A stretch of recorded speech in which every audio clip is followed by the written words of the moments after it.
I've made plenty of RWBY content on my channel, and I've recently tried stepping away from the show, at least for a little while. I think it's important to state first what caused me to walk away from discussing the show as a whole, because it wasn't anything with the actual story. It wasn't the plot, it wasn't the animation, it's not the characters. All of those things, with all of their flaws, I can still forgive. But the company making the show, that's a different story. In short, Rooster Teeth is not a company I want to support, and watching their show and discussing their show is inevitably going to support them in some way. It came to light that Rooster Teeth was casually throwing around transphobic slurs and racist remarks and overworking their animation staff while paying them far below the industry standard, forced to work unpaid overtime and constant crunch. All the while, the people who were the popular faces of their goofy videos got tons of money. While animators starved and struggled to pay medical bills, Gus spends at least $1,000 a week flying airplanes as a hobby, and Bernie goes and buys the ugliest Tesla known to man. And the company did nothing about any of that for nearly 2 decades.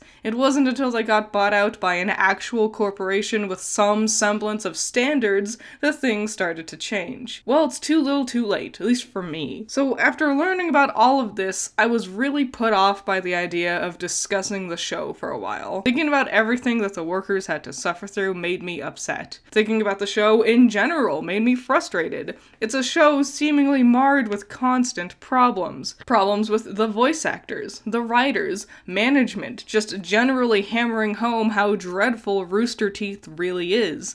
And as I got to thinking about it, I just wanted to get all of that hate out of me. I started thinking about everything with RWBY. The show itself, the company that makes it, and the fanbase in general. All of the things that ruins RWBY for me. That makes engaging with this topic a frustrating one. It's been something I've prominently covered on my channel a lot. I've done weekly episode reviews for several seasons, even their anime spin-off. It's a show I spend a lot of time thinking about. And also, it is without a doubt Rooster Teeth's biggest property. It's no secret RWBY has been the biggest thing keeping Rooster Teeth afloat as a company for quite a while. As all of their other shows and movies and video games quietly flop into nothingness, RWBY has made a whopping 8 seasons by the time I'm writing this review, with its 9th on the way. Like I just said, an anime spin-off, a lot of spin-offs, a lot of things with DC, and there's manga, books, board games, tons and tons of stuff. More than any of their other projects that have slowly died over time. They don't even seem to advertise their prior Golden Child project, Red vs. Blue, anymore. And while I haven't watched it since season 11, I've heard less than stellar reviews about its newest seasons. All their other shows slowly got canned, and with all the information coming out about the behind the scenes, we now know why. Rooster Teeth's vids on YouTube have been getting less and less views consistently over the years. The only time RT comes back into the spotlight is when its many controversies go public, including this newest one. But since their illustrious show RWBY has so many seasons and spin-offs, it makes cameos and a surprising amount of games and stuff, surely it's amazing, right? It's Rooster Teeth's biggest balloon keeping them afloat. That must mean it's really amazing. Of course I'm being hyperbolic, nothing is perfect, and even the biggest, most popular franchises in history aren't devoid of criticism or flaws. But RWBY is uniquely befuddling with its flaws, and how it progresses over time. The showrunners seem to try and address and simultaneously avoid all criticism of their show, afraid of upsetting the people who like something, but also afraid of upsetting people who didn't. The show changes a lot over the years, and those flaws also change, and get compounded with new issues. Most importantly, though, I wanted to discuss RWBY because this is the thing that the center of the latest controversy was keeping afloat. All those animators suffered because of this show. People faced racism, transphobia, bigotry, discrimination of all forms because of the production of this show. Rooster Teeth spiraled wildly out of control because of the success of RWBY, the only thing really keeping it alive since 2014. And now, at least at the time of me recording this, all of their animators have left. All of their contracts have ran up, and now they're all suddenly left without a job. We can't even say, I'll watch RWBY to support the animators anymore, because all those animators are gone, and they won't see a single cent of profits from here on out. And once all of this news came into light, I took a step away, and it was almost like a spell had been broken, and I was angry. Seeing the show, or anything RWBY related, made me angry, because I and many others had put so much time and effort into caring about this product, and knowing it was built by a team who was abused by the higher-ups, it made me really angry, and the more I got angry, the more I reflected on RWBY, and I realized this was all for this? All that abuse and that horror and everything they went through was for this show? I want to address the magnitude of flaws with RWBY, this web series turned corporate cash cow, and reflect that this was the product that it all happened for. Now I know this won't mean much to people, but I did truly love the show. I wouldn't bother making all of these videos discussing it if I didn't enjoy it. The thing was, I wanted to see it get better. I knew there was tons of untapped potential with the show, and I could see that they were so often close to reaching that potential. But ultimately, as the years went on and they kept making the same old mistakes, I eventually lost faith. And hell, even if they did, then what? A show that has 8+ years worth of subpar content just for it to eventually get really good after a decade? And some people might label me as just hating everything about the show, and honestly, I don't need to defend myself against people with so little nuance to their social skills, but even if I was just some person that hated everything about RWBY, just hated it inside and out, so what? People who hate the show, or hate aspects of the show, are also valid in those opinions.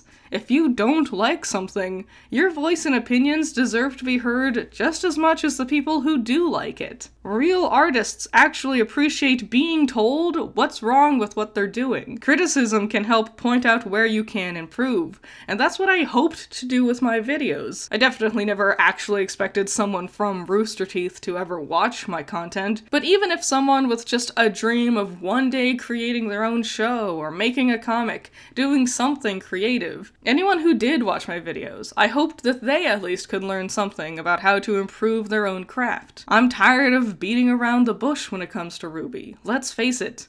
The show is kinda bad, and I do still enjoy it. Also, remember, this is just my opinion. I'm just stating my own thoughts and opinions. Your opinions can be wildly different from mine, and that's totally fine. So often, people on the internet act like hearing someone else voice an opinion means they're trying to force you to change yours. I just wanted to compile a complete list of RWBY's biggest flaws, the collection of stains that make watching and engaging with the show difficult. I guess I'm done with this setup.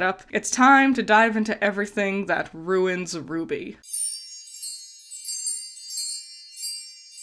Now, I'm well aware that animation will always be inconsistent. That's not really the part that bothers me. Sometimes the animation is really good. It blows me away. The early fight scenes are especially dynamic. But the problem is, the parts that are poorly done are really poor. And more often than not, those are the most important moments of the show. Due to Rooster Teeth's constant crunch and strain on the animation staff, the final episodes are hurried out and rushed, and it shows. The whole show reeks of a crew that's pressed for time, and the finale of every single volume suffers because of it. From Volume 2's stilted, lazy models, to Volume 5's insistence on having characters standing around doing nothing while the fight supposedly happens off-screen, to Volume 8, where it's a perfect fusion of those two. People moving with herky-jerky motions and the insistence of standing still for as long as possible. The animation has not wowed me in years. At first I would be blown away from moments like Sun fighting Torchwick, Penny revealing she's a real girl, Nora crying under the house in Kuroyuri, but nowadays, they're few and far between. No moment of the show delivers nearly as satisfying a punch to my heart when it comes to its animation, so those lackluster moments feel all the more prevalent. An uglier, bland-looking show would be more forgivable if I loved the characters. After all, Undertale has some admittedly bad graphics, but people adore that game because of the powerful, fun, lovable characters. And by all means, there are aspects of the characters in RWBY that can be fun. The characters start the show with a variety of archetypes that they fill. The uptight one, the fun-loving one, the klutz, the perfectionist. And the prospect of seeing these varied personalities bouncing off of each other is a big part of the fun, especially early on. However, as the show became more and more focused on its grand narrative, their personalities all started to congeal into one big blob. The fun one was now stern and serious. The klutz was now a competent fighter. The uptight one was now humble and kind.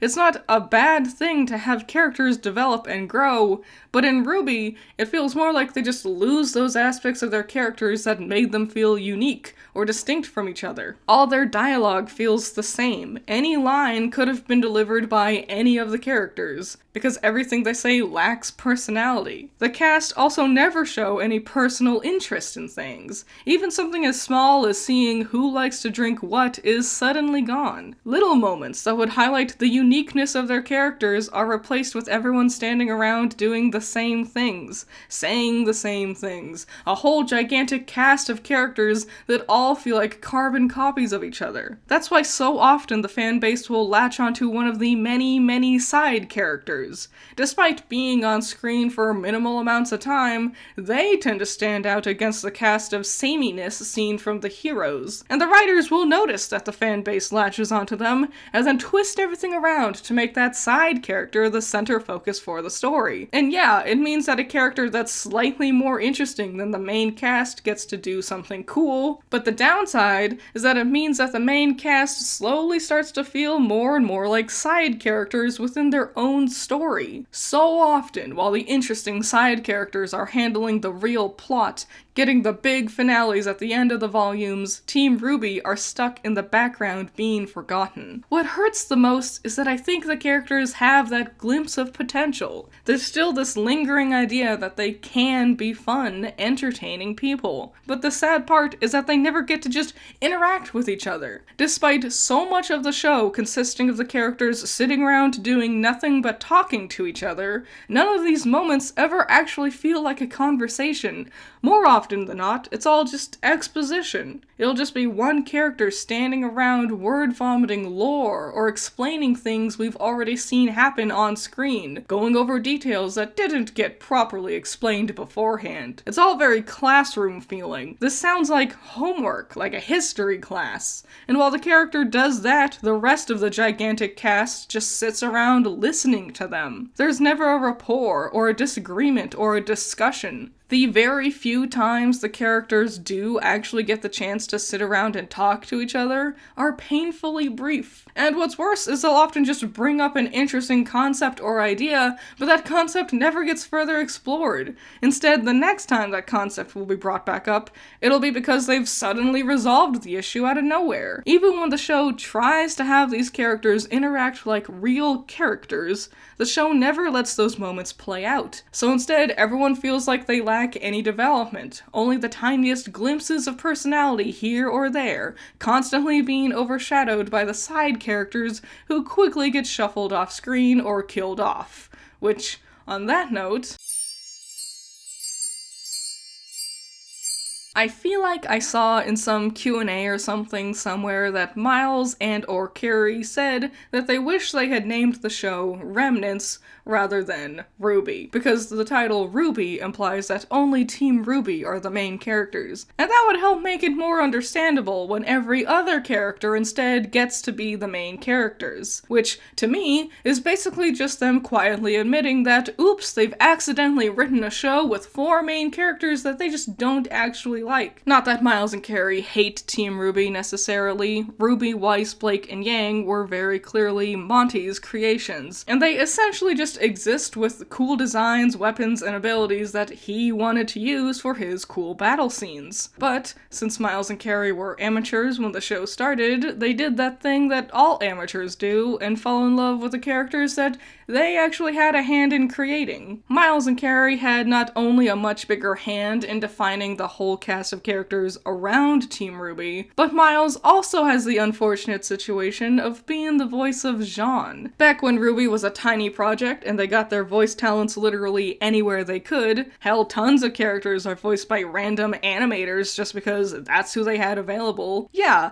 having both of the writers voicing various characters in your show makes sense, including Monty himself voicing Ren. The problem arises when those characters the writers are voicing and had a bigger hand in creating also end up being the ones who actually does anything throughout the story. From the very beginning, Team RWBY have been taking back seats to watch Jean and Pyrrha have their time in the limelight. A whole arc dedicated to Jean, then again in Volume 2 with Pyrrha and Jean at the dance, then again in Volume 3 when Pyrrha was approached to become a maiden. Not Team RWBY, they didn't even get to learn about any of that stuff until the next season.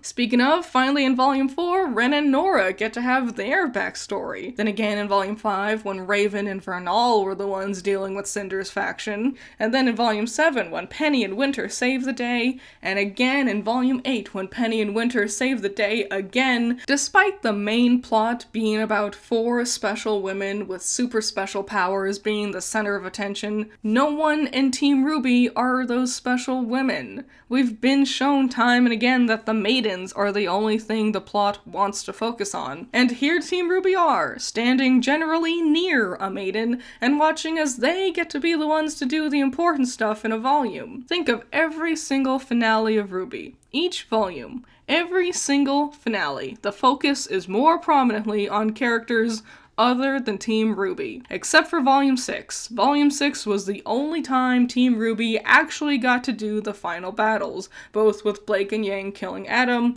and then with the rest of them stopping Cordo's mech and killing the Leviathan. One season out of the whole show where our main 4 characters that it's named after actually got to participate. From the very beginning of the show, Team RWBY are presented as the heroines, standing front and center, posing for the camera, and the camera gets dragged along with them as the other real main characters wait until the plot starts to happen, so the camera can go back to them for the important parts. In Volumes 7 and 8, the Aesops suddenly take center stage. Clover's death, Harriet's struggle, Marrow's departure, these are the ones who get the emotional moments. We don't get a chance to see how watching her sister fall to her presumed death affected RWBY, but we sure as hell got to watch Harriet have an existential crisis because she realizes she does have friends. Yeah, you can wish you had named the show something else, but guess what? You didn't. Despite being called RWBY and being advertised as a story about these 4 girls, they are background characters at best when looking at the story as a whole. The show started with a very lighthearted tone. It was episodic for the most part. Every 2 to 3 episodes would focus on one little plot thread, and there was an overall focus on comedy. For the first 3 years of the show, it worked this way, when very suddenly it tried to pull out the rug and reveal that there was a much, much darker overall tone for the true plot of the show. An interesting idea, without a doubt. A show that starts cute and goofy, that suddenly is revealed to be dark and serious. Plenty of things have attempted similar dropping of the mic moments too, even one of my most favorite anime of all time. But the main difference is, those shows usually do it within the first season somewhere.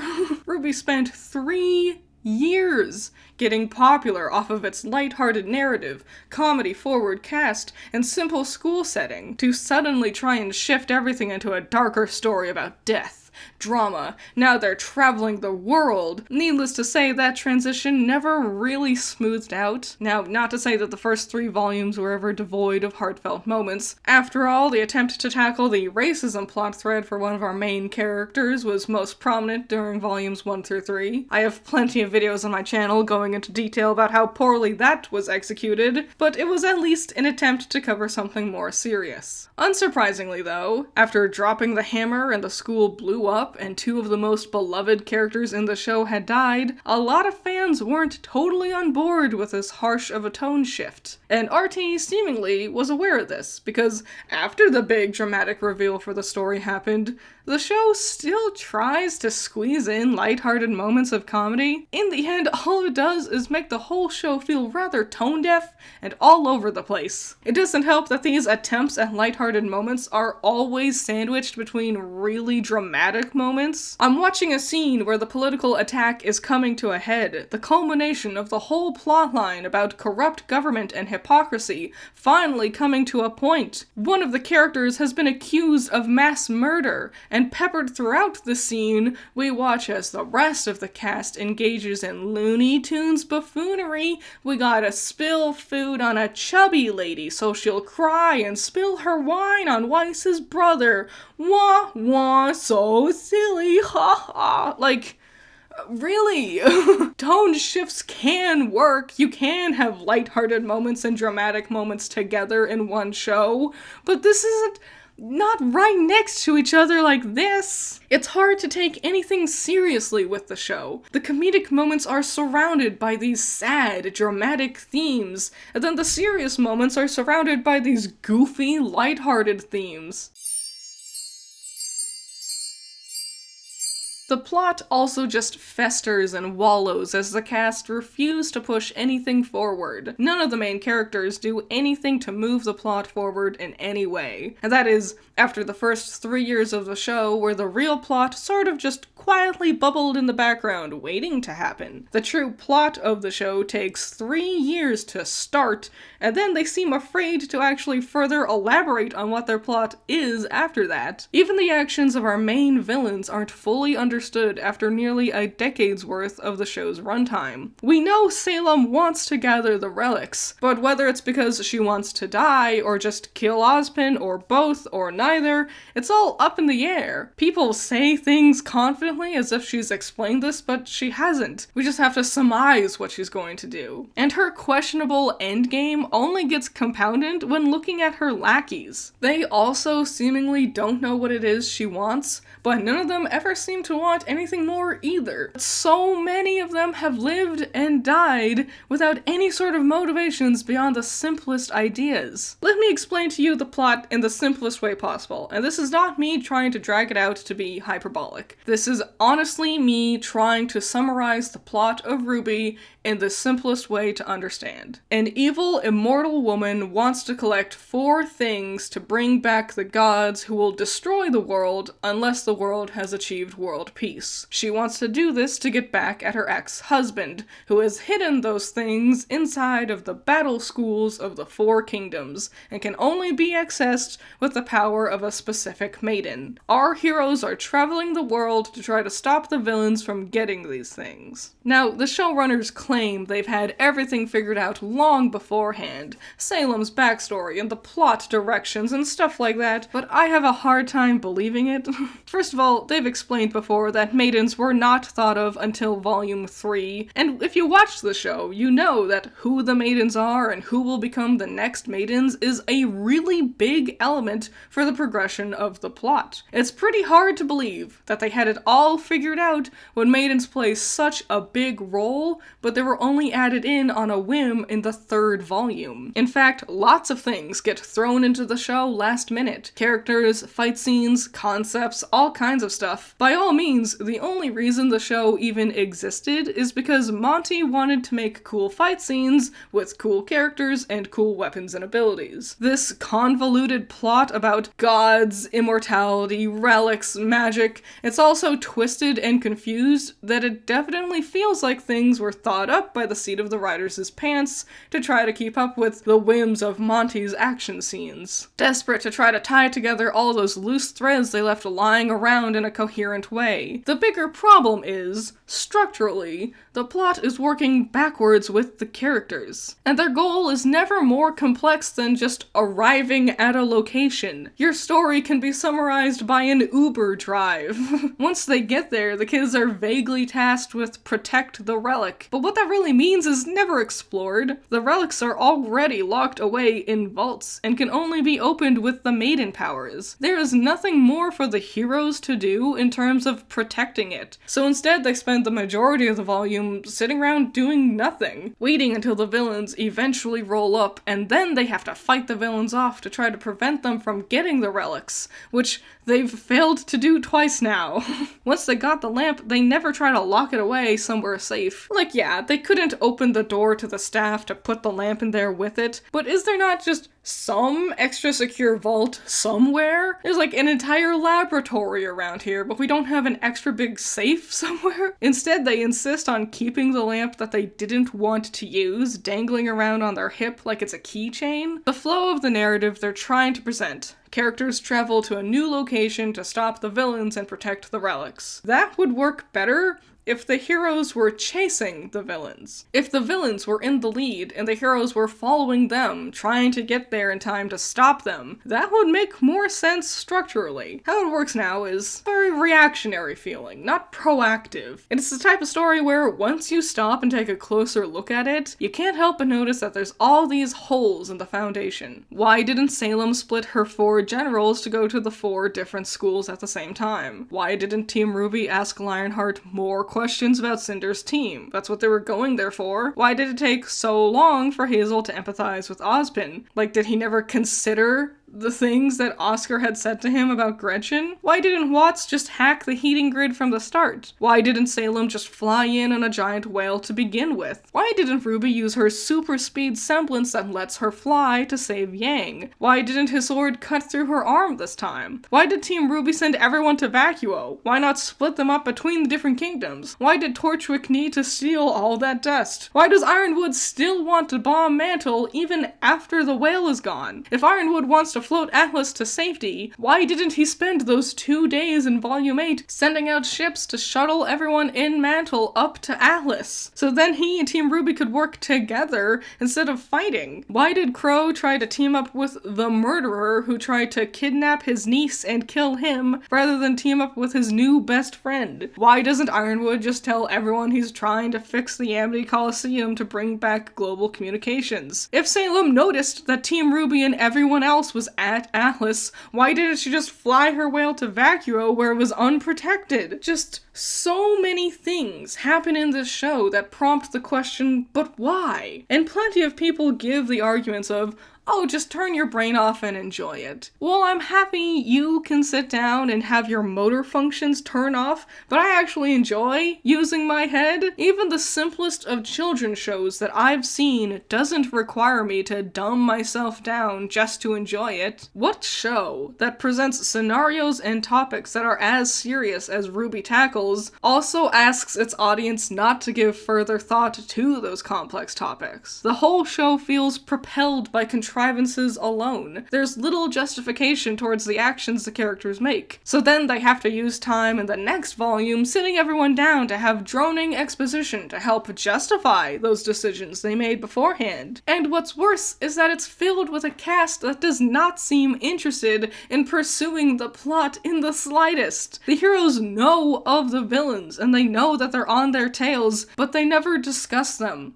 They never speculate on the villains' motives or their plans. Every volume, all that happens is the characters are waiting around until the finale where the villains suddenly arrive and try to be evil. There's nothing more to explore with the plot. Which is weird despite how convoluted it is. It's structured as if episodes 1 through 10 are meant to be building tension, but nothing is being built towards. They don't discuss the villains. They don't discuss the ways of protecting the relic. They don't do anything. And it baffles me how each volume can have so many episodes and yet have so little happen. Those 2 to 3 episodic episodes in the early volumes at least felt like things happened. A resolution or a character moment would occur every few episodes. Once the show started trying to be a big grand narrative with exploring the world and stuff, suddenly it's become really apparent that they had no ideas on how to structure their conflicts and resolutions evenly throughout the season. Instead, each volume is filled with just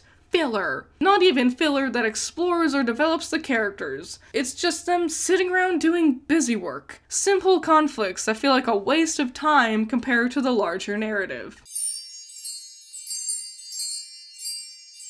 One word is all I need to say to send the RWBY fanbase into a tailspin. Aura. How aura the basic magical function of the show works is so unreliable and has been rewritten so many times that eventually everyone kind of just gave up, I feel like. RWBY runs on a lot of retcons, actually. That, alongside their numerous supplementary material, makes keeping everything in order really messy. Initially, Aura worked as a force field, a shield that allowed the characters to get completely destroyed by a bunch of big, bombastic hits. It was an excuse as to why Monty could choreograph these crazy, huge action scenes, and they wouldn't die. But then suddenly, Aura also heals you now. That was suddenly revealed 5 years into the show, and how fast it heals you is unknown, and there's no indication of if or when it's happening. Some people's aura heals faster than others, and that's never implied with any visual aid either. How much aura someone has is also never explained. Like, does everyone have the same level of hit points, or does Yang have 30 and Weiss only has 15? It's all very inconsistent, and only really serves as excuses for certain plot-related things to happen. We want Yang to get tossed a million miles into the abyss, so suddenly, our fighter's aura is gone with one blow. Where originally Yang could tank tons of damage and be fine, now a thin knife is too much for her. Well, that's because somewhere along the way, they say if you're tired, your aura can lower. Whether that means running a lot, like tired physically, or not sleeping enough, like tired mentally, is never clarified. And also, suddenly aura can keep your temperature regulated, so it's excused away why the girls aren't wearing warm-looking clothes in the middle of the tundra, but how much aura does that take? I don't know. Also, sometimes they say your semblance requires aura, but that's also been contradicted a bunch of times. Like, look, there's Yang herself with her aura breaking, and then she still goes into her semblance right afterwards. There's breaking aura, and then there's this different thing that looks nearly exactly the same, but it's supposed to imply aura is just low, not broken. It's a slightly different shimmer, and sometimes the shimmer doesn't happen because I think they forget about it. And so suddenly there's all these, like, excuses being thrown around as to why this tiny simple knife can destroy Yang's aura in one hit, but it's not explained. Like, it's not something they talk about in the show. Like, Yang doesn't sit there and go, oh, golly gee, I'm tired. It's just something the fans have to be like, no, this is the excuse. It's all very muddy and confusing, and it plays a big role in how the action scenes of the show play out. A lot of these things come into question during these moments, when the audience can't agree on what does or doesn't make sense when accounting for the numerous gaps in logic with aura. And then, to make matters more confusing, there's also magic. It looks and essentially functions the same as a semblance, but it doesn't require aura, and there's no visual indication to show what's magic or what's just a semblance. But also, for some reason, the characters are arbitrarily amazed by magic, and we're just supposed to take their word that it's really crazy. Seeing a woman make fire in her hands, something she could do before she had magic, and is similar to something one of our main characters is capable of doing with her own semblance, is somehow amazing when she's doing her magic. Whoa, oh my god. But the girl who can change herself and everything she touches into something else entirely? Just another run-of-the-mill semblance? That's not interesting, because that's not magic. Similarly, Penny stopped a truck with her bare hands, and all the passerbys were so flabbergasted, amazed. How could a regular girl do that? Surely it couldn't just be someone's semblance at work here. Then, in the very next episode, Yang stops a mech punch with her bare hands. But, that's nothing too amazing, because that's her semblance. When Penny did it, that wasn't her semblance. There was no indication to show there's a difference between the two. And to make matters worse, Penny's thing wasn't even magic. Beyond the confusing way their magical systems work, there's also just a lot of confusing little things peppered throughout the whole show. Everything is inconsistent. Mercury mentioned that his father used his semblance to steal Mercury's semblance. So apparently he doesn't have a semblance, which I think would be a pretty big thing for someone, but he only mentions it once and never talks about it again. And that seems like it should be a pretty big deal. I don't know. The maiden powers gets transferred to the last person in the previous maiden's thoughts, unless it's a man or, quote-unquote, some old crone. What's the cutoff for when someone can or can't be a maiden? What is the definition of crone? Is it A 60-year-old? Is it a 30-year-old? Is it different from person to person? In Volume 3, Cinder used a Grimm bug to steal some of Amber's maiden powers. Can other Grimm do that? Why doesn't Salem use this bug Grimm more often? Can you steal semblances with that? Is that how Mercury lost his semblance? Why and how was it attached to the sleeve thing? And as this happened, Cinder got this mark on her back. What is that? It's implied it's from the maiden magic. Do the other maidens have symbols on their backs? Was it a Grimm-related thing? I'm assuming the showrunners forgot about this entirely because this is never talked about again, and Cinder never wears anything that shows off her back anymore. It feels like such a big, prominent, important aspect for the first 3 years, and then they quietly forget about it, and they hope you do too. On that note, there's other just weird, inconsistent things within the world building, beyond the plot important stuff. Like in the World of Remnants, the supplemental homework material for the show to explain everything that they can't figure out how to explain in the actual show, it is explicitly stated that Haven and Mistral in general is where the most anti-Faunus people are. It is most racist in Haven and Mistral. This is even something discussed in the After the Fall books. Velvet was afraid of Yatsuhashi at first because she assumed he would be prejudiced against her because he came from Mistral and she's a Faunus. But by all means, everything established in the actual show proper implies Atlas is the most racist place. Mistral only had one sign that said no Faunus allowed. Every racist individual we've met in the show has come from Atlas. Atlas used slave labor from the Faunus. So it's so weird for all of your supplemental material to be saying one thing, but from the way the show is written, it's not presented that same way. And while we're on the Faunus, Menagerie makes no sense. Apparently the island was uninhabited, and all the Faunus were just told to live on it, which is also just weird. Imagine if it was we want to end slavery, and then America was cool, we're gonna give you all of California. Everyone who isn't a Faunus living in that state has to move out, and if you are a Faunus, you have to live in that state, because we think that's the place for you to go. But you're free now. That's not equality.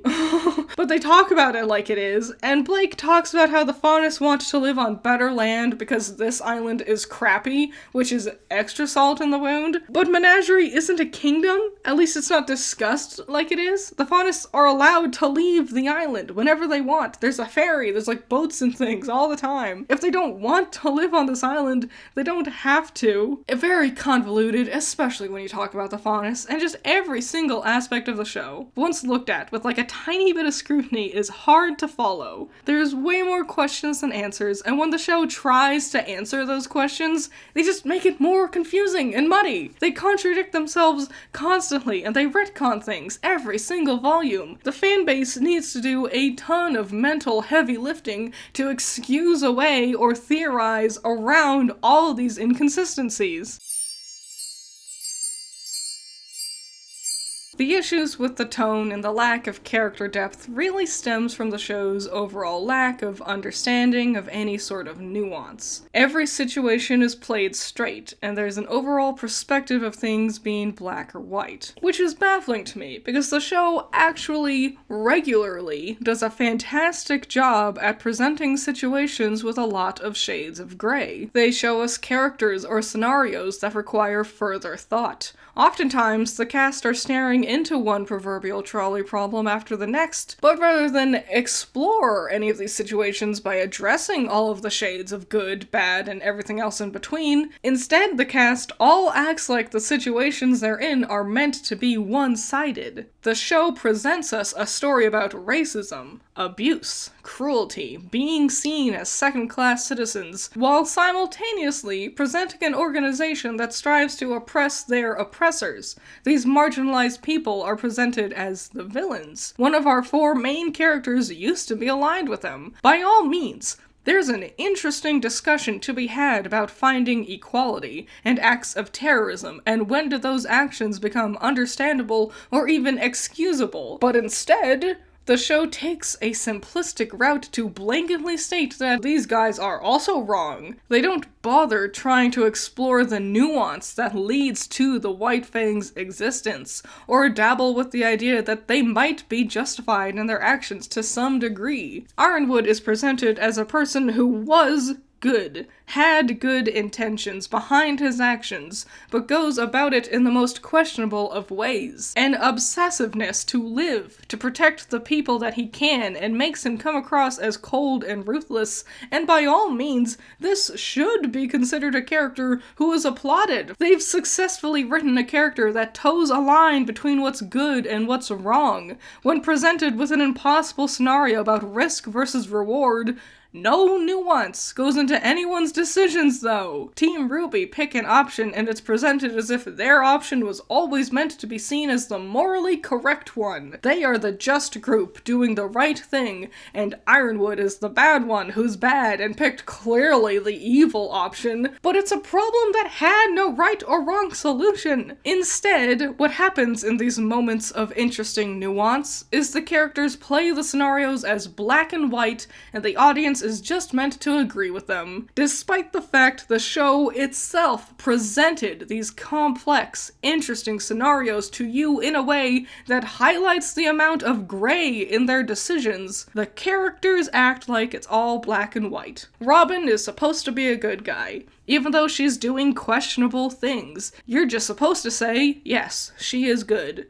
The show actively asks you to ignore nuance in every situation so you can't question the hero's actions. Rather than explore that interesting potential, having the heroes discuss these complex issues and coming to hard conclusions, trying to figure out what's right, questioning their own actions in the past, maybe even making a mistake every now and then. Instead, it's all ignored. They say this is good, so it's supposed to be good. They say this is bad, so it's meant to be bad. RWBY is never wrong, and the thing they choose is always right. A show that should be very interesting, succeeding in crafting many complex situations that would require a lot of thought, discussion, fueled by the different characters' individuality and unique personalities, different perspectives on the world from different upbringings. It all actively gets ignored by its own cast, and that lack of nuance directly dominoes into the fanbase. Because I've discussed the issues with the show before, plenty of times across plenty of videos. So much so that if you've watched my content, I doubt I've said anything new to you.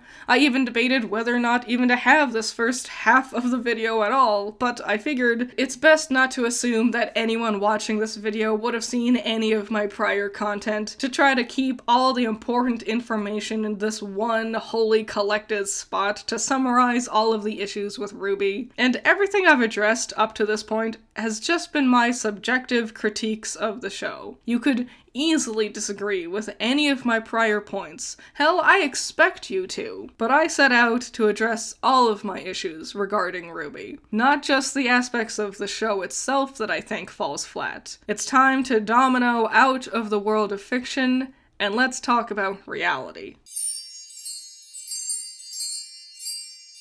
RWBY has one of the most abhorrent fan bases I've ever seen. Cue the obligatory, oh, but insert any famous thing with a large fan base here, has a way worse fan base. That doesn't matter to me. Not here in a video about RWBY. I don't care about Harry Potter or Voltron or Naruto or whatever. It doesn't matter. If you want to discuss these terrible fan bases, fine, but this video is specifically about RWBY. And RWBY's fans are uniquely entitled and awful. In a bubble, it almost makes sense. Rooster Teeth is a company that has famously had a close-knit relationship with its fandom, creating their own convention, RTX, just to personally get closer to those fans. People in the fandom make it into their videos, like introducing Awu for Achievement Hunter. Jordan Swears started making the Rooster Teeth animated adventures as just a fan, and then they hired him to make it for them officially. A lot of fans get hired after sharing their fan works with the company. family, and RWBY is no different. Velvet's outfit was done through a design contest. In Volume 2, the credits feature fan art submitted by fans.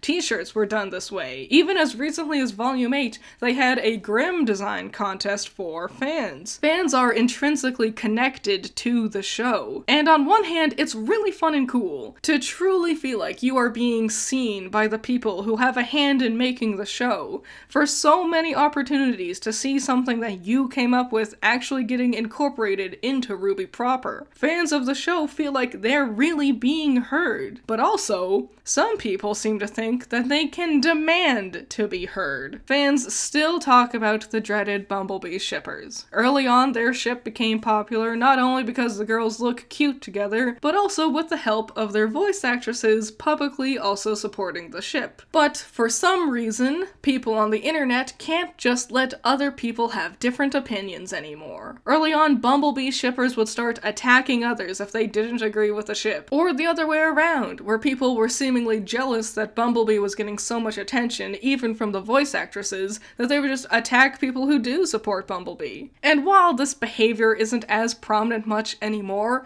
it still left this strangling feeling in regards to the ship in general, compounded by the fact that the show has seemingly bent over backwards to push the two girls into their relationship. While not officially considered dating yet in the actual show, the girls are coded, without a doubt, to basically be dating. They hold hands, they press foreheads together, they blush, their actions together are very romantically coded. By all means, we are meant to believe that they are dating. So it feels like the show has seemingly rewarded those argumentative B-shippers by giving them exactly what they wanted, even though, honestly, early on, there wasn't much chemistry between the girls beyond friendship. In fact, many people claim that Monty used to say he wanted the four girls to be seen as a sisterhood. However, despite that claim being constantly thrown around whenever there's a Bumblebee naysayer, I've never actually seen any proof of him saying this. Regardless, it's undeniable that,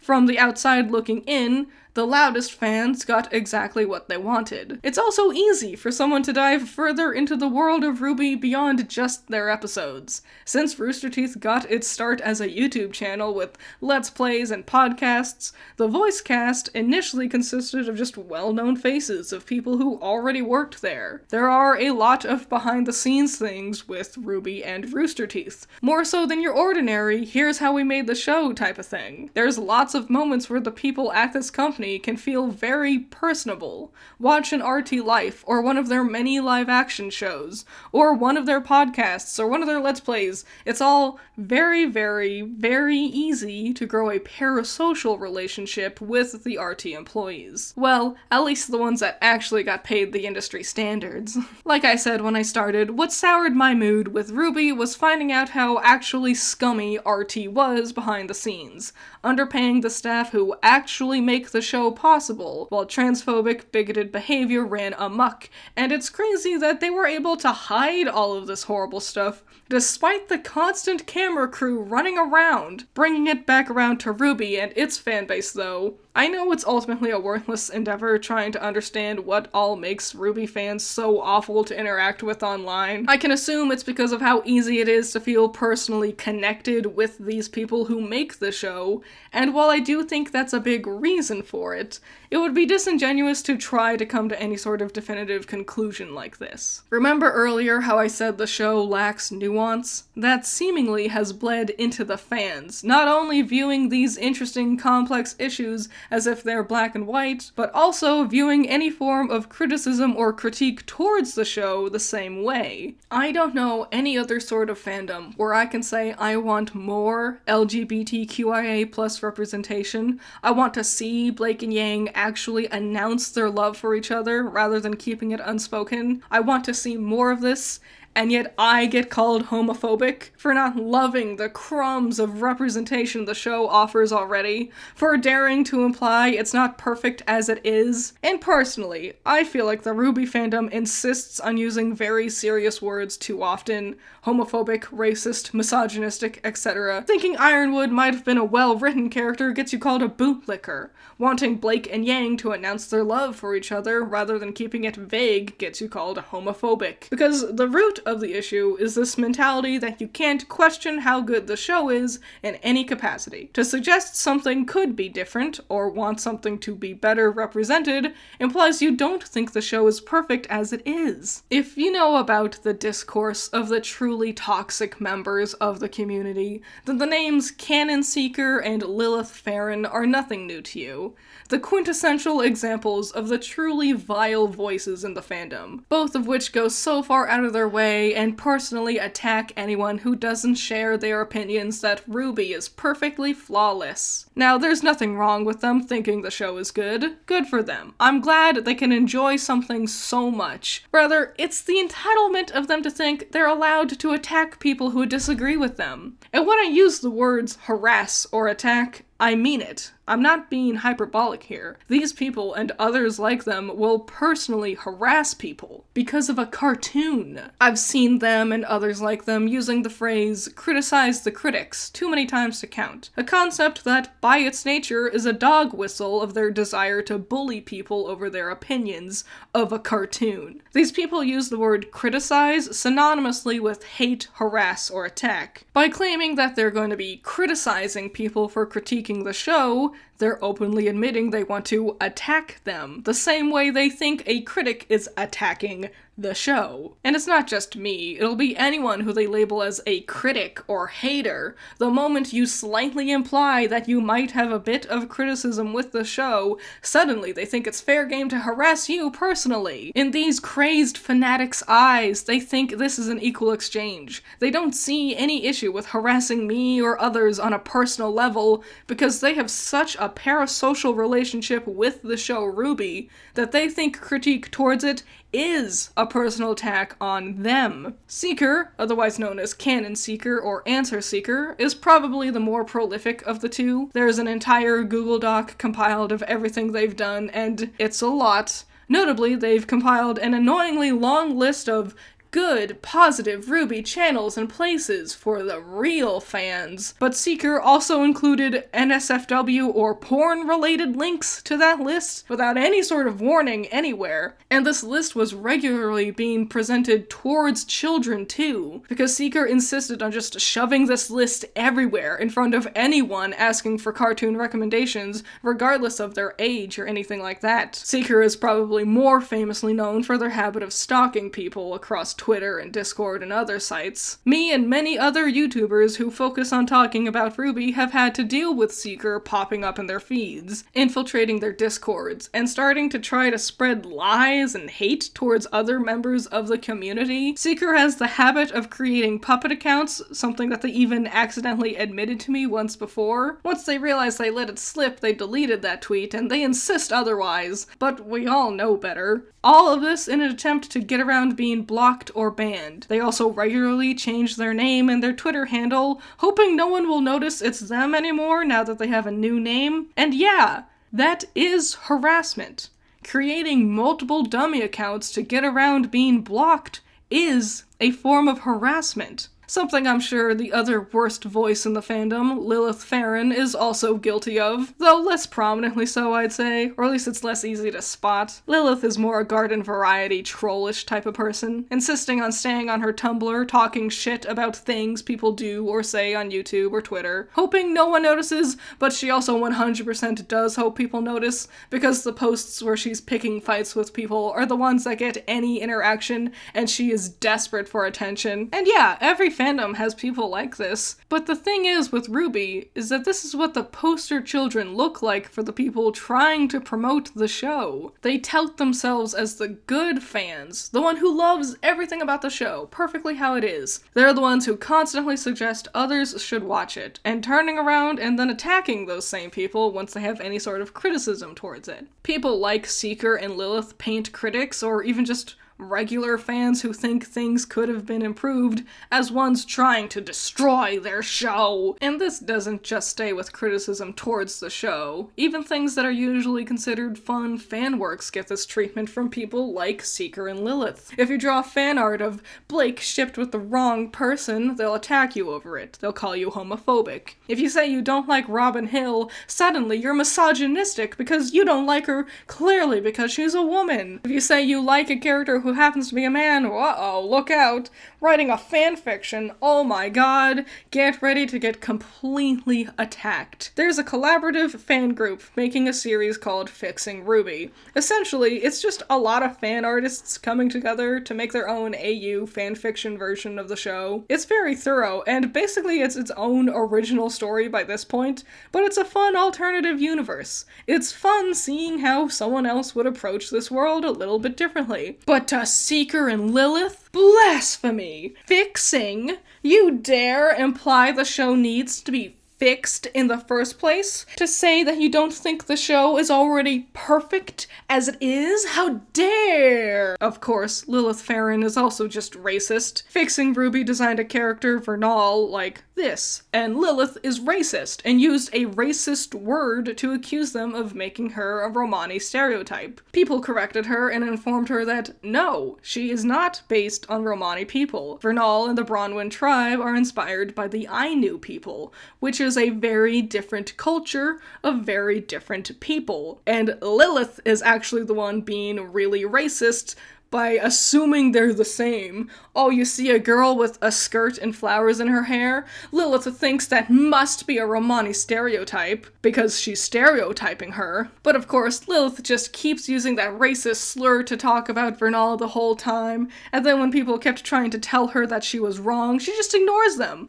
like all criticism towards the show, or justifications someone gives towards how they feel. Creeps like Lilith or Seeker will plug their ears and ignore it, insisting the other people are the bad ones. No, Lilith, you're the racist here. Seeker's racist too, and ableist apparently. I think Lilith might also be ableist. And it really hammers home how something like Fixing RWBY, essentially an elaborate fan fiction, a collaboration of artists to come together and work together and have fun and just expand their enjoyment of a show on a story that they can work on together, gets labeled as hate by these people, just for daring implying that the show isn't perfect as it is. Every attempt at celebration gets condemned by these people, and it gets so tiring. Seeker and Lilith never actually talk about the show. They never explain why they like it. They only ever focus on tearing down people who don't like the show. You don't show love and appreciation by constantly harassing and insulting and stalking people who point out flaws. Hilariously, I saw that they tried doing a similar thing towards Fixing Korra videos from prolific Avatar YouTuber Hello Future Me,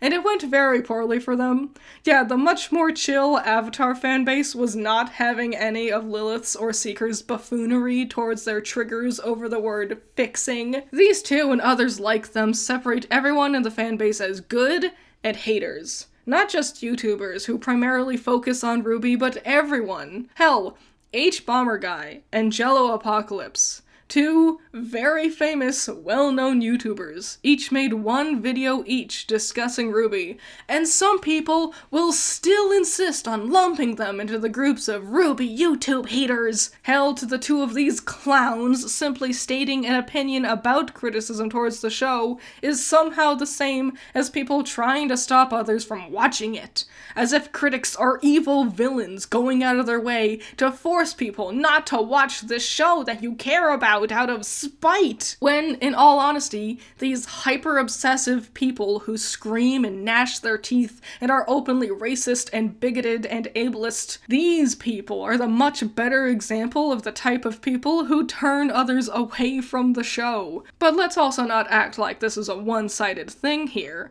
Like the entitled fans who think the show is perfect, there's an underlying sea of people who, seemingly in retaliation, insist that everything in the show is flawed. There's no redeeming qualities, everything is bad, hyper-analyzing everything about it to prove how bad it is at its core. Both, in similar but distinctly different ways, are annoying in their own right. Two huge, loud extremes insisting everything is good, everything is bad, and if you're in the middle, you get torn to shreds by both of them. And that kind of boils down to the point that it's just not fun in general to interact with someone who so viscerally disagrees with you over something. If I say I like a part of RWBY, these people will hate me and attack me for it. If I say I don't like a part of RWBY, these people will hate me and attack me for it. When talking about the absolute haters of the fandom, you'll probably see people throwing around the name Hero High, who, back in the day, people would practically crucify over his criticisms of the show. And yeah, he was really harsh, and people still talk about him. I don't watch his content not just because I don't like how harsh he is with his critiques, but I don't like him because of his other ideals and certain people he supports. Then there's also these big Reddit threads, RWBY and RWBY critics,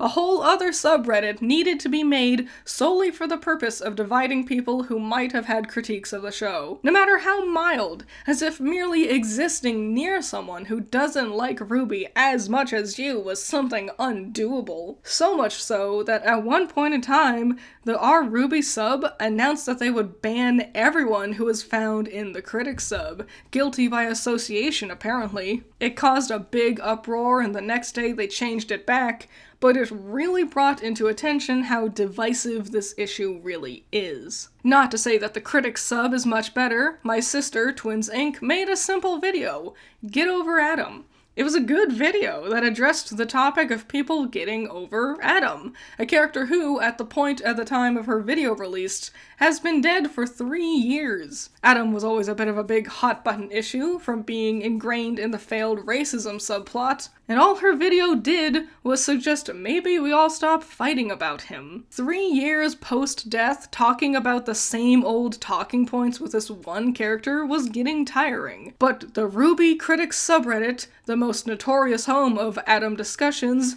completely overreacted, tore her apart, and they were so rude and nasty.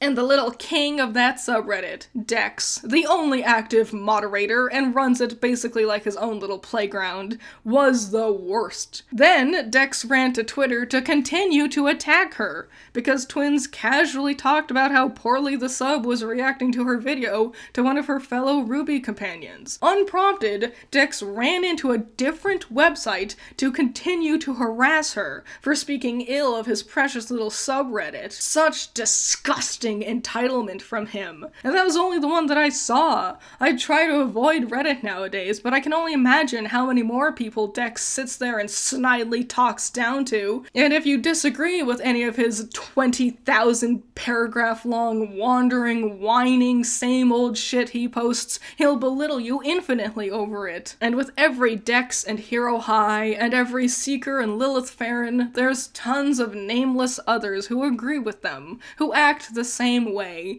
and it's not fun. It makes interacting with any part of the fandom uninviting. It's not fun. And I'm not surprised people outside of the fandom view the RWBY fans as these awful, loud people. Stepping one toe into any aspect of the fandom gets bombarded, either for being too happy, too angry, not the right ship, not the right design for a character, fan art, fan music, fan theories, fan critique. It all gets trapped under this umbrella of needing to justify your stance on the matter, because if you don't, then you're gonna get just attacked from all sides. I feel like I'm constantly tiptoeing over eggshells with this community, because one thing out of line and suddenly you're on the attack. I said the painfully positive folks were the ones who inspired the half of the fanbase who thinks everything needs to be attacked, though thinking about it, it makes me think this ring of inspiration might have been the other way around. Or perhaps the fanbase is just this dark Ouroboros of insisting on stretching to the extremes. I've said it numerous times, the show and the fanbase surrounding it lack nuance. It almost demands it of you, because you'll find yourself like me and my fellow RWBY YouTubers, where we're called too forgiving by some, or too harsh by others. All forms of gray get ignored in the fanbase as they insist on trying to out-extreme each other. And like I said, RT is a company that intrinsically is connected to its fanbase. Of course it's going to influence them behind the scenes, which brings us to our next point, finally. Oh, fuck. I already discussed the way how it looks like the loudest of Bumblebee shippers seemingly influenced the writers to lean into that concept, and a lot of the show feels that way. Oh, but wait, I hear a chunk of you say now. Miles and Carrie, the original two writers of the show, have claimed that they are following a plan. That Monty, before he passed away, had planned out all the important bits of the show, and they were following that to a T. And before I move forward with this point, I want to make it really clear that I think Miles and Carrie get way too much shit. The fandom tends to throw Miles and Carrie under the bus all the time, and I think it's important to point out that they're just as much victims in all of this mess too. I would like to believe that their scripts and directing also suffered under Rooster Teeth's horrid time constraints with RWBY's production, but also, like with many other things, people tend to point to just the writers or directors when it comes to all the praise or critique of the show. It's a big collaborative process. Miles and Carrie are not the only people working on this. Hell, they're not even like the final executives. And I think they get very unfairly blamed for a lot of the problems that they probably didn't have a big hand in changing. Keeping it just on them and the writing of RWBY, what I think it really is that these two are just not very good at being writers, or at least not for high fantasy, political drama. Racism is a major plot point of story that RWBY attempts to be. When the show started, these two were just amateurs. They were chosen because they knew how to write at least more than some of the others working at Rooster Teeth, and they're Monty's friends. And again, at the time, when they were just picking whoever they could who was already working at the company, it made sense. It's fine to give amateurs a chance. I think they can be the most creative sometimes. But that amateurish mentality coming from them never really went away. I feel like the writing was at its best in Volume 3, and then later in Volume 7 after bringing on two more writers, Kiersey and Eddie. I especially think having a female writer working on a show where the majority of the main cast are women was a good choice that should have happened a lot sooner than 7 years into the show's lifetime. At the core of it, I think it's three key issues with Miles and Carrie's writing when it comes to RWBY. First, I think they really like the idea of their world more than their actual plot. The two seem to bend over backwards to throw world-building elements into things, and it's really clear that they care a lot and have thought a lot about the history of this world and things like that, which makes it all a little bit more sad that they consistently fail to portray any of that history in the show proper. Haven is supposed to be the racist ones, but it's always Atlas who looks that way, whoopsies. Secondly, and more importantly, I think Rooster Teeth as a whole tends to surround itself with yes men. Looking at the stories coming out from animators and others is that unqualified people in power got all of the say, meanwhile their smaller voices got ignored. I think RWBY in general could be improved a lot with a few revisions, but unfortunately just don't think anyone at Rooster Teeth does that. I would truly love to know how exactly production works at Rooster Teeth, because if I had to wager a guess, Miles and Carrie probably sit down and write a basic skeleton, and I truly do think this is where they actually follow that thing I said before, Monty's supposed planned plotline. Because let's be honest, there is no way Monty alone could have had notes for everything in the show. The show does a lot of things and goes a lot of places. I don't think Monty's proverbial RWBY Bible would have discussed the political plot between Ironwood and Robin, or any of the Happy Huntresses and the Aesops. Hell, knowing that Maidens was only introduced in Volume 3 and questionably relics were only thought up in Volume 4, I bet at most what the note says would be Ironwood betrays the team, and that's it.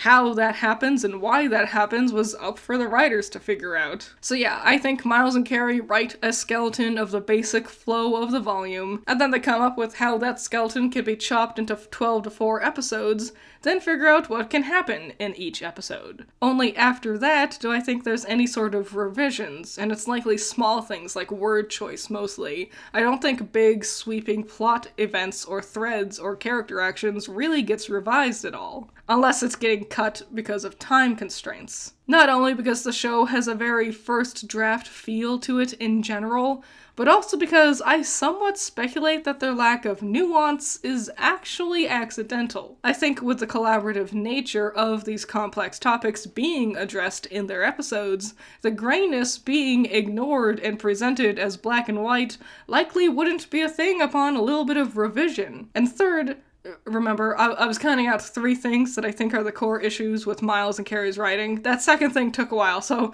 I figured I'd just remind you. Third, Miles and Carrie thrive to make people happy. Hence, reactionary writing, and why I don't think Monty's plan could have been all that extensive. Now, I don't know if it's just because both Miles and Carrie seem to be rather shy folk in general, somewhat socially awkward, especially when they're in front of a crowd, or if it's something ingrained in them from working online. Rooster Teeth, like all YouTube channels, thrive on positive interaction. Like I said, the company itself is intrinsically connected to its fanbase, and when your fans tell you what they want to see, you give the people what they want. Fans liked the character Neo, so they've had to shove her back into the plot awkwardly after she vanished for years. People were sad that Pyrrha and Penny died, so they alluded to Pyrrha, and some people liked that, so they just brought Penny back. It's really easy to see the pattern of the fanbase vocalizing something, and then the show's next volumes reacting to that same something. Not only when it comes to bringing back fan-favorite characters, but with the plot itself. Miles and Carrie have been very vocal about how maidens were only thought up in the 3rd volume's production. An odd thing, knowing how highly integral they are to the show's plot after Volume 3. Miles also talks about how, in the Volume 4 commentary, he thought up of the story of the 2 brothers during production of that volume. Though this one is up for interpretation, it's not clear if he means the whole story, like the 4 relics and the 2 gods, or just the debate and compromise that the gods had in the story. Because they also claim that the big Salem backstory episode was something they had planned long in advance, and that's hard to believe if they had come up with the gods and the relics during Volume 4. And it doesn't end there. A lot of things, a lot of major plot things feel reactionary. See, people argued over whether or not Ironwood was in the right or not. A natural thing to discuss when looking at this trolley argument he had with Team RWBY. Save as many people as they could now and guarantee their safety, or delay safety for everyone, but also attempt to save everyone. An interesting dilemma. Volume 7 left this open-ended, mostly because that's just how trolley problems work. And sure, Ironwood is coded to be a villain now. He betrayed the team, he sent his strongest goons after them, and shot a small child. He is, in fact, a villain. We are supposed to know he is a villain, which is what makes the nuance of this discussion so much more interesting. Would RT dare attempt a story where the villain is doing something that could actually be considered the correct option, or find a compromise with Team RWBY? But no, instead, very reactionarily, they heard people arguing that Ironwood had some good points. So, in Volume 8, suddenly, they go overboard, hamming up his villainy. All that nuance is gone. All those gray tones, gone. It's like a knee-jerk overcorrection to fix their writing faux pas. The storyteller steers everything into the extremes. And this reactionary writing not only is tied to every single point I've addressed in this video so far, but really spits in the face at the idea of this mythical Monty's plan people throw around. Monty knew how exactly he wanted the story to play out. That's a lot to claim in regards to the person who famously wasn't that interested in the plot aspect of his story, and would regularly throw new characters and things into it at the drop of a hat because he thought of a cool fight scene he could do with them. And with all this talk about Monty, his life, his passing, and the state of the story in this mythical plan, and truly discussing the whole mess with Rooster Teeth to begin with, I'm sure some of you have something on your mind. Hell, I even got a comment specifically asking me about it, and I got to thinking, and I think it's time for me to really say something. I would like to clarify something about this point. Shane's letter in general, it's not something that ruins RWBY, I feel like. The thing about his letter that leads to it being on this list is the reactionary fallout after his letter was released. How both the company, the fanbase, and even the show itself changed after this letter came out. And I think it would be a disservice to try to encapsulate everything about RWBY while also not addressing this critically important landmark of the series. It would be like trying to discuss the issues with Channel Awesome without addressing the Not So Awesome document. So, let's talk about Shane's letter. When Monty very sadly passed away, Shane was one of the most prominent animators working alongside him, coming out with a 36-ish page open letter discussing Rooster Teeth, how they treated Monty and RWBY, and Shane's thoughts about everything that had come to this point. Monty passed away during the production of Volume 3, and this letter came out shortly after Volume 3 had wrapped, and before anything from Volume 4. And this letter was truly the start of this odd divide when it came to not only the RWBY fandom, but how the fandom views the show and Rooster Teeth in general. Now, I read it when it first came out, but that was some time ago, and my brain is not as amazing as it used to be. And like I said, I got asked about it after it came to light that RT was apparently always super terrible slave-driving scumpile, so I decided to go back through the letter again and refresh my memory to see if anything stands out now with this new understanding of Rooster Teeth's toxic workplace. I'll be honest, the letter is all over the place. Shane talks about the struggle to get the fight between Reese and Blake finished in time because they didn't have the assets for her hoverboard. It seems like a lot of the things Monty was originally in charge of was suddenly just one big question mark hindering production of the volume, like making the weapons transformations, which I think more hammers home just how much Monty was shouldering to keep the show afloat, and Rooster Teeth seemingly was oblivious to the extent of everything he was doing for them, and they didn't know how to exactly fill those voids. Which leads to crunch, and overworking, and wasted time. So going back to look at this letter, it definitely reads different than the first time I read it when it first dropped back in 2017. And I'll be honest, I think what the majority of people do when it comes to fear-mongering using this letter is I think they just read the oversimplified paragraphs in the summary section on page 1. To quote Shane directly, "Too soon, Monty passed away. Sheena was not allowed to continue working on RWBY. After Rooster Teeth closed the door in her face, she moved to LA to be around people who loved and supported her. It was a long 4 months of politics and fighting to protect Monty's legacy, as we cared about him and his vision more than we cared about the company selling its IP and making bank." But reading through the whole letter again, it more feels like to me that Shane was unhappy the company acted like a company. Like, RT owns the IP. Of course, who's going to be working on it is going to be professionally decided upon by the higher-ups. And it works that way with a lot of Shane's complaints, that he seems upset that things have changed from something Monty might have previously decided on. For example, he discusses that Sheena was supposed to voice Winter, and he doesn't explain why exactly RT changed their mind. A somewhat annoying thing about Shane's complaints is that he doesn't explain why their decisions did get made. Though listening to Sheena's normal speaking voice, it's very light and sweet sounding. She sounds specifically younger than Kara, the voice of Weiss, and Winter is supposed to be this stern army general older sister, so it might have just been that Elizabeth Maxwell fit that role better. And also, RWBY was finally at the point where they were getting professionals to work on the project, not just relying on in-house employees to do everything anymore. Looking through a lot of his words, Shane seems frustrated by the collaborative process. Other people getting the final say on how things should work, or how things should look, and who gets hired, etc. He talks about being upset that Mercury wasn't being voiced by JJ anymore, and what he says about the new voice is, quote, "Instead it was some other guy whose voice I honestly thought was just throw in there as temp audio.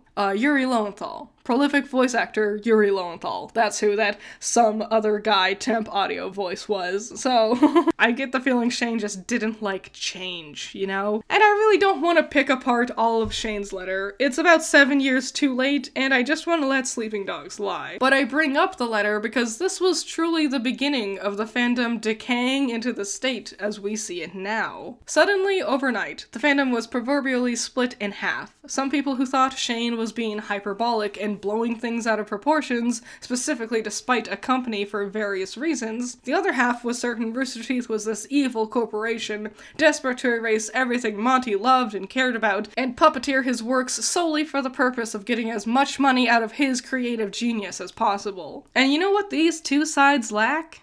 That funny little word again, nuance. This whole thing is a weird, tricky situation that really should not be looked at without a little bit of extra critical thinking. Like how clearly Shane was in a bit of an emotional state of mind while writing this admittedly wandering letter. Hell, it takes 6 pages just to get to the part where he starts talking about when he started working at Rooster Teeth. He brings up his depression and his divorce a lot, and I'm just saying that might have made him a little bit emotionally turbulent while writing. Also, it's important to point out that he is just one guy. This is the account of one dude who seems to not be happy with the nature of working as a company on a project. Reading his words, he seems to mostly praise the parts of his life where he and Monty could lock themselves in a room and create whatever the fuck they wanted on a whim. Having a team of writers, directors, and other animators restricting your creative wildness seemed to be a crippling component for Shane. And now, knowing that Rooster Teeth ran its company like shit, that probably contributed to his not-too-thrilled attitude towards working on the show this way. But like I said, I don't think Miles and Carrie are the bad people in this scenario, and I think they get shit on a lot with RT too.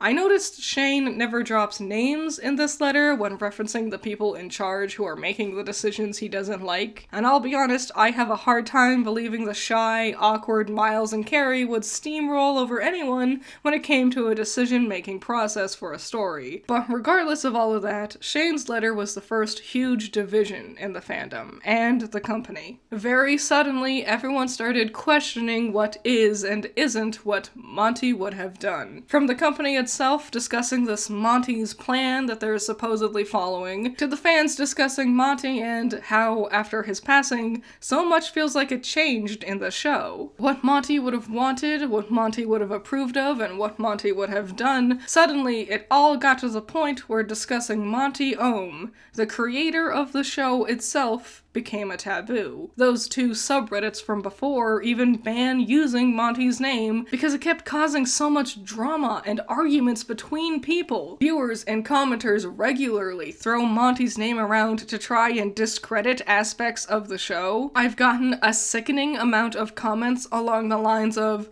Monty would be spinning in his grave if he could see what the show has turned into. I'm happy Monty never got to see this part of the show. Blah, blah, blah, blah, blah. That is vile. That is disgustingly rude and disrespectful. People will use his name as a proverbial weapon to attack concepts of the show itself and people who disagree with them. Then, similarly, people will use his name as a shield to try to defend the show or themselves from disagreements. People never use Monty's name as a celebration. It's only ever used to tear down or discredit or insult someone, and that's disgusting. Rude. That's so disrespectful. And then on the flip side, some people will make wild accusations that the only good parts were done by Monty, as if he alone created all of volumes 1 and 2 and the parts of 3 that they liked, when Monty didn't even make the black and yellow trailers by himself, let alone the first 3 volumes of the show. And they don't do it necessarily to praise Monty, they do it to try to hurt everyone else, all the other animators that Shane might have been talking about in that letter. In volume 6, they incorporated aspects of a prior unused animation Monty had made for volume 3. Initially, Adam and Yang were going to have a whole fight rather than have him just take her arm in the one hit. Losing this animation was something Shane even lamented in his letter. By all means, a moment that should have been a big celebration of Monty, an incredible chance to incorporate his specific magic back into a brief moment of the show, has become known as a specific moment of ire from the fanbase for so many reasons. Some people are mad that the animation was cut from volume 3 in the first place. Some people are mad that the show tried using the animation here, because in their mind, it's an insult to Monty. They picture his fight animation as something sacred, and this fight, trying to reuse those concepts, is just Rooster Teeth further stealing his work for their monetary gain. Some people are mad that the fight involved Adam, because they don't like his character, or because how he's kind of the embodiment of this botched racism plotline. Some people are mad that Adam died in the fight because they felt like he had untapped potential. Some people are mad that this scene was the beginning of Blake and Yang truly showing romantic interest in each other, and they're hung up on that idea that Team RWBY are meant to be sisters. Some people are mad that Blake and Yang, despite being coded romantically, doesn't actually confirm their relationship, keeping the LGBTQIA+ relationships between them vague and unspoken. And some people are mad because the rest of the episode around this scene is flawed in its own way. All this ire and all this anger and arguing just over one scene, and it's not like this exists in a vacuum. Every scene of the show, every character, every plot beat, everything in RWBY gets treated this way, where people will completely dissect every detail, whether it's to berate or justify certain actions or plot beats. Every single line of dialogue gets hyper-analyzed, every facial expression, everything. And it's not because there's nuance people are trying to discuss, quite the opposite. Instead, the fandom seems hell-bent on reinterpreting everything of the show to somehow become justifications for their extremist views, whether it's the show is perfect or the show is bad. The ones who act like the show is perfect will smugly try to explain how every plot beat or character action was set up if you look back at every scene with their specific interpretation in mind, while the people tearing apart everything in the show boast how everything can be interpreted as disingenuous or contrived, or without any forethought. And all this bickering happens as they try to dissect every single aspect of the show. Eventually, it always boils back down to, but Monty said this, Monty said that, Monty said they're supposed to be sisters, but Monty had everything already planned out. Monty did it this way, Monty did it that way. And then that goes into Shane's letter, because Shane said this, and they'll use Shane's letter not to highlight how RT is a bad corporation, but how Monty would have done this way. And it's all so bad. And I hate it. Maybe it's not that special of a show. Maybe we shouldn't be using a dead man's name to try to win arguments on the internet. Every scene, every character, it's everything with RWBY. It's so messy. RWBY as a show is messy as hell. A fanbase insistent on constantly trying to discredit each other, stretching to the extremes to ignore the many shades of gray the show constantly portrays, seemingly by accident as it also tries to ignore itself. Training the audience that the louder you are, the more likely your words might actually affect the development of the show, but also insisting everything was planned out beforehand by Monty. All coming from a company that reeks of rotten behavior. It's a mess. I've written 30 pages by this point. It's taken me 30 pages to attempt to summarize everything that makes RWBY flawed, or not fun to interact with. And I feel like I'm just screaming into the void now. Because we've said all this before. This all should be known by now. But no one listens. The company doesn't listen. Of course not.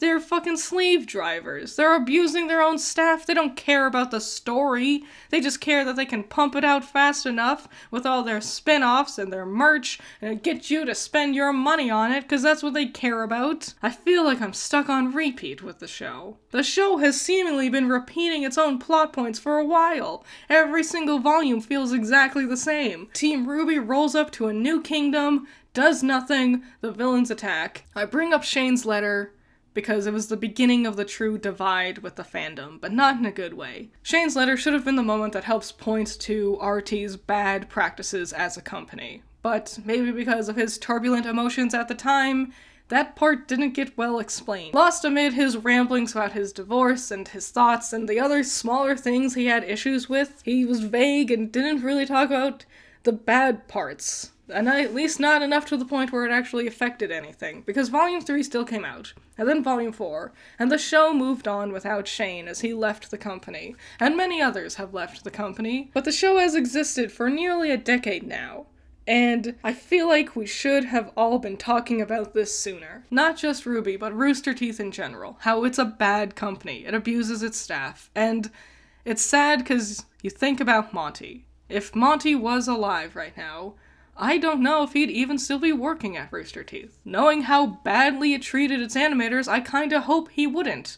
I kind of hope he would have left and started his own other project with Shane and Dylan and all these other cool people. Because Rooster Teeth is just a suffocating, bad place. There's an RTAA that talks about Monty going into power-off mode. But now knowing how they would slave drive their animators, it's not that funny anymore. And I wish we could have used Shane's letter as the starting point for this discussion a long time ago. It's been 7 years-ish since it came out. And that's what I really was hoping to address with this whole video. I've been off script for a fucking while now.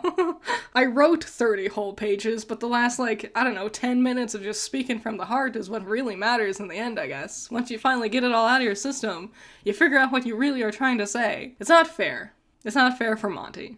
That's the biggest thing. Because there are other people who love and care about the show, who worked on it. Not just the fan base who love and care about it, but also the people who worked on it, who were stuck at Rooster Teeth, who tried to persevere through Rooster Teeth's practices and try to make it better, make the show that they cared about good. And I don't blame the people who left, far from it. I would leave too if I was in their positions, but the people who got stuck, at least they tried. There are plenty of people who tried. And it's not fair. It's not fair for them, and it's not fair for Monty that this is the legacy they're being left with. And that Monty's name gets thrown around. The name of their very sadly passed away friend is used as just a weapon to insult these people nowadays. And that's not fair. And I don't think that's what Shane wanted you to do when he released this letter. I think he wanted you to remember Monty and love him. Love his work. Love his creativity. And I implore you to reread it, if you can, and just think about it differently now. Let's use this as our real launching point. Well, there's no real smart way to sum up what took 30 and some more pages to say, but I guess I'll try. Looking at the future of RWBY, what future? I don't know. Personally, I think RWBY really jumped the shark with Volume 8, so from a narrative standpoint, I've kind of lost interest, but I also think time itself has just been a detriment for the show. It's been almost a decade. It's really hard for people to stay interested in a show for over 10 years.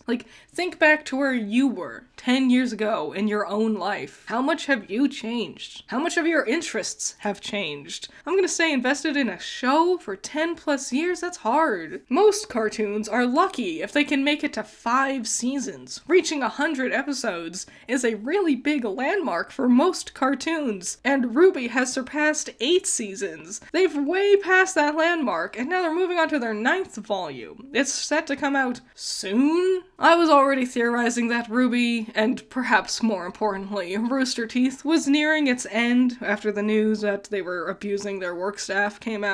I theorized that RWBY was only ever meant to have 12 to 13 volumes, 3 for each of the kingdoms they go to, and then maybe 1 at the very end where they go back to Beacon. That would explain why every 3 volumes the team gets new redesigns too. But with interest waning in the show and a lot of people abandoning ship with the news of the abuse, I wonder if it'll actually ever reach that astronomical 13 volumes goal. Personally, if I had to guess, I'd give Rooster Teeth as a company 5 years at best, but I also feel like that's being really generous. Within 5 years, I'm surmising that Rooster Teeth will essentially just be dead. Either it'll be absolved entirely, or it'll be sold off to someone else. RWBY as a show, I think, will prevail regardless of Rooster Teeth's demise. Surely someone is going to buy that IP. Frankly, it's undeniable that RWBY, even after all of the taboo that surrounded it over the years, is still a great big cash cow, with a scarily dedicated fan base. I suspect RWBY will get sold off and will be finalized by some other company,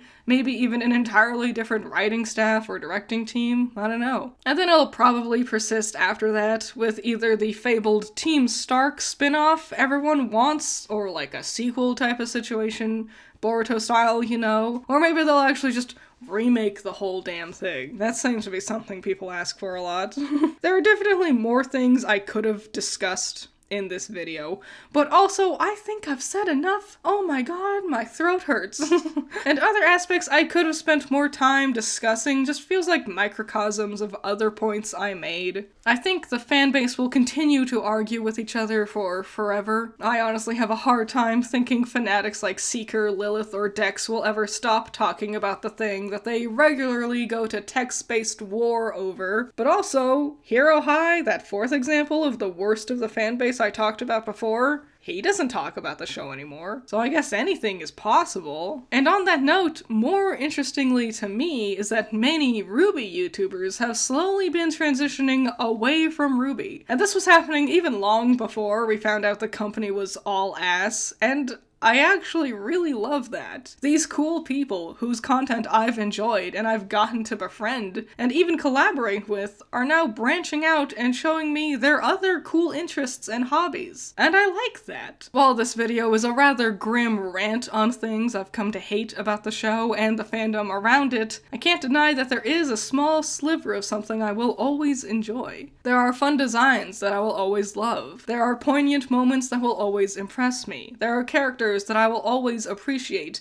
whether it's from their development standpoint or just conceptually. RWBY, as garbage as it might be, has beneficially affected my life. I can't deny that. And that's why I think it's important to point out all of these flaws with it. And we'll never be able to grow unless we address these flaws. Truly, the earth-shatteringly annoying lack of nuance from the show, the showrunners, and the obnoxious parts of the fandom is the most prominent thing to me. When I realized this was the root of most of my issues regarding RWBY, it was like a giant weight was lifted off of my shoulders. It's like a swarm of people insisting on standing at the shallow end of the pool, ignoring how much more room we all would have if we just dared to swim out to where there's more depth. And I get it. It can be scary. It can be hard or confusing trying to see those depths, daring to see a perspective not like your own, perhaps having a thought or feeling you've had change, afraid something you love might feel ruined, or something you hate might leave a positive impact on you. It's scary. People don't like change. Hell, RWBY itself is like that. The show seems to be trying to constantly repeat itself, perhaps afraid of straying too far from that original, pure, phenomenal idea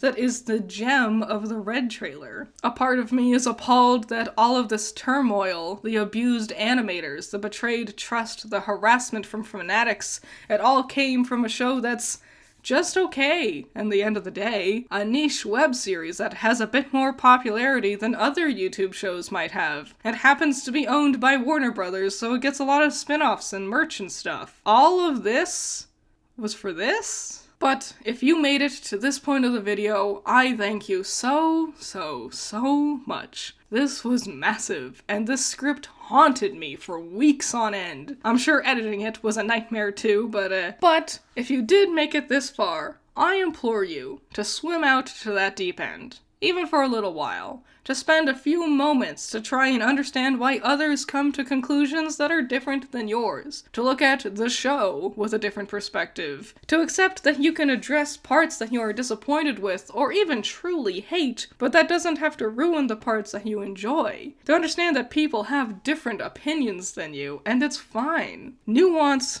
doesn't have to just involve internet trolls or cartoon storylines. It can also be about introspection. So, try out the deep end. You might just find out you really enjoy swimming. Oh, and to prove you actually did watch the whole thing and make it all the way to the end of the video, leave a comment telling me your favorite character, but do it in a way where you describe them with the wrong colored eyes. I think that might be fun. Shout out to my $10 patrons, you're all amazing. Nako, James Dodds, Cool Duck, Andrew, Ramiel, Valhalla Knight, Chamomile, Classy Critic, Sunny Shy, Azoth, Great Bar, Pentamenta, Jake, Amber, Hype Man, Zero to Hero, Joseph, Scaring Crows, Not All That Evil, Messiah Complex, Jacob, Virus, and Ben's Sketchbook. So yeah, this was a very long video, and I have nothing else to say. I've said everything. All the words in the world have been said by me, and now there's nothing more to add. But I would love to hear your thoughts, since I've been doing all this talking, please tell me your thoughts. What do you think? I guess that's it. I'll see you in the next one. Bye bye.